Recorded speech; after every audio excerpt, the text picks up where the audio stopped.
আমার নাম Cristiano Ronaldo. সবাই আমাকে রোনালদো বলেই চেনে। আমি ফুটবল খেলা অনেক ভালোবাসি। ছোটবেলায় পর্তুগালের মাদেইরা নামক একটি ছোট দ্বীপে বড় হয়েছি। আমাদের বাড়ির সামনের গলিতে আমি সারাদিন বল নিয়ে খেলতাম। আমার বাবা আমাকে বলেছিল, তুমি যদি সত্যিই কঠোর পরিশ্রম করো তবে তুমি একদিন সেরা ফুটবল খেলোয়াড় হতে পারবে। একদিন আমি ও আমার বন্ধুদের সাথে খেলা করছিলাম। সবাই মিলে একটা মজার খেলা শুরু করেছিলাম, কে কত তাড়াতাড়ি গোল করতে পারে। আমি তখন খুব ছোট, কিন্তু মনে প্রাণে বিশ্বাস করতাম যে আমি জিততে পারবো। আমি জোরে দৌড়াতে শুরু করলাম এবং একটানা অনেকগুলো গোল করলাম।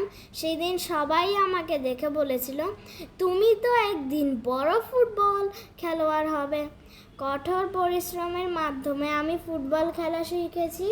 বড় হয়ে আমি বিশ্বের অনেক বড় বড় দলের হয়ে খেলেছি এবং অনেক পুরস্কার জিতেছি।